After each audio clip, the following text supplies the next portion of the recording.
China with not just a demographic failure, but a failure of leadership, a failure of policy, an agricultural failure, and an energy failure all at the same time. It is entirely possible that this is the last year of the People's Republic. Here's the Chinese demography in 1950, standard pre-industrial pyramid. 30 years on, here we are. This is early industrial China, and this is the shape that terrified Mao. He saw a young and upcoming generation that would literally eat China alive, and his solution was the one-child policy. Years after one child, we get this. Not a lot of kids, but that big bulge of people in their 20s and early 30s.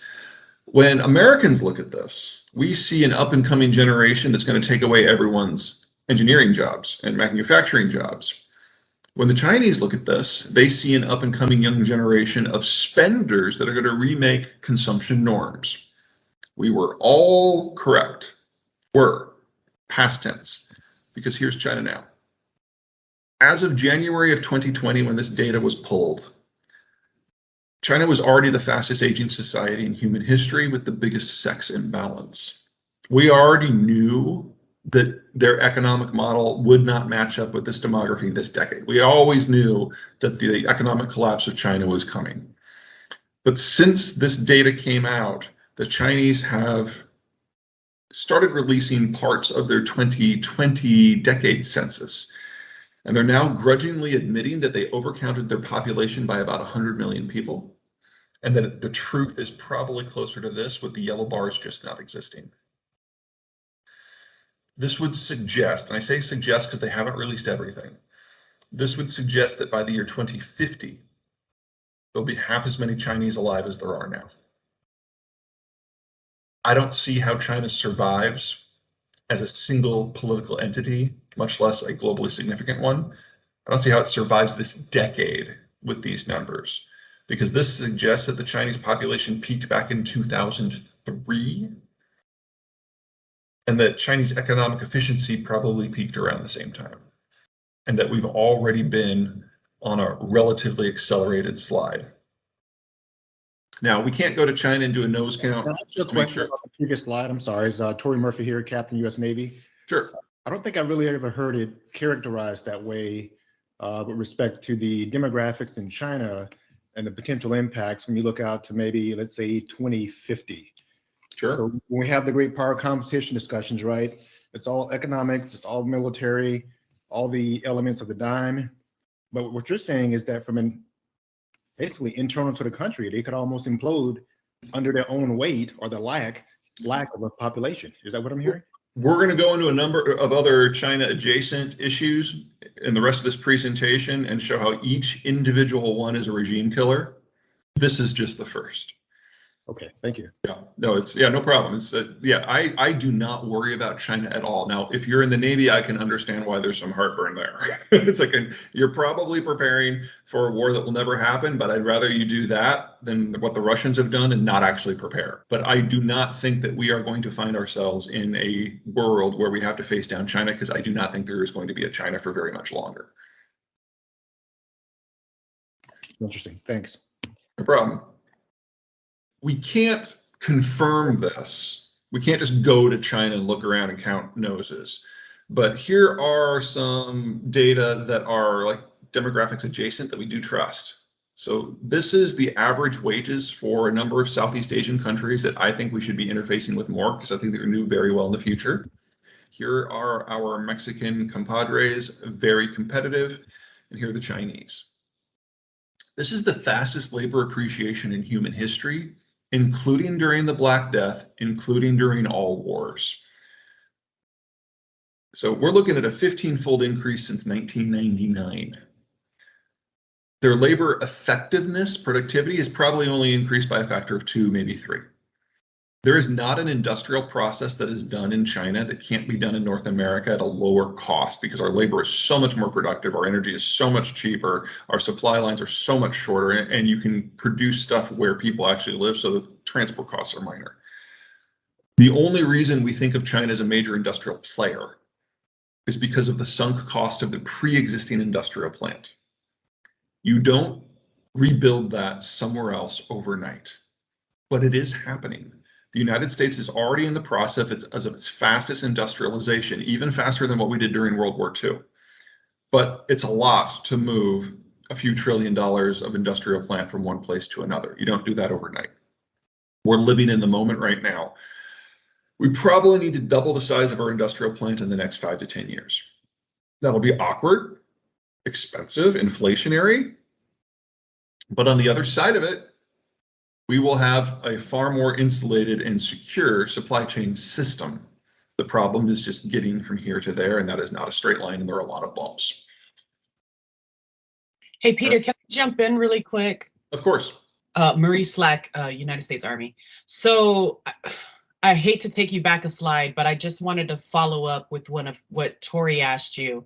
Yeah, sure. You don't think the regime will last a couple decades, that you're not worried about China? I don't think it will last this decade, to be specific. Okay. So I just want your opinion on why you think they wouldn't take the same position as Russia, like, hey, well, this is the time to do it. This is the only time I'll be successful if I try.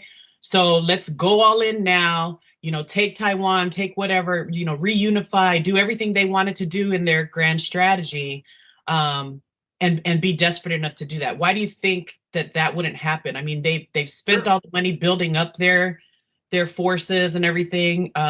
Why wouldn't they take that chance, in your opinion? Great question. I was going to deal with that a little bit later, but we'll bring it forward if it makes sense here too.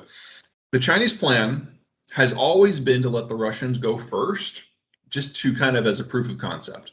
And so their thinking was a fast war that conquers Taiwan in a matter of days, that imposes a done deal upon the world, and everyone just sucks it up and takes it, because China is too economically powerful to be challenged. And once you hold the territory, there's no point in going to a broad-scale war against the Chinese when it's already happened. That's always been their plan. Oh my, with the Russians, they have had every aspect of all of their planning for the last 40 years set on fire and burned to ash in less than a month. So number one, it will not be a quick war, because Ukraine was one of the world's less militarily competent countries in the first place, and they're still holding it out against the Russians. Taiwan has been preparing for this war since 1955. Taiwan has a moat. Taiwan has a nuclear program that started in 1974. So if we have a 2-month accumulation of Chinese forces getting ready to push, the Taiwanese will see it, because this is the only national security question that they pay any attention to, and they will make a nuclear device. And so the only way that the Chinese can even make an attempt on Taiwan is to text all of their soldiers at the same time and just say, everyone get to the coast, take a fishing boat with your buddies, and start moving on Taiwan. They know it is going to cost them 1 million troops just to get there.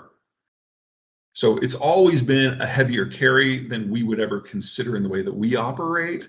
But for the Chinese, they know baked into the equation that it's going to be 1 million troops lost before they can even start the real war. And they now know from Ukraine that it's not going to be a pushover. It's not going to be, because, Taiwan is mountainous, it's forested, as opposed to Ukraine, which is flat and open and very few forests.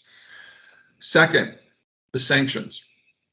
Russia has many flaws, but they're a massive producer of food and energy products. If you put the sanctions that we have put against Russia onto China, oh my, China imports 85% of their energy, 85% of that from the Persian Gulf, and they import 85% of the inputs that are necessary to grow their food. So you would have an industrial collapse, a civilizational breakdown, and mass famine within 6 months.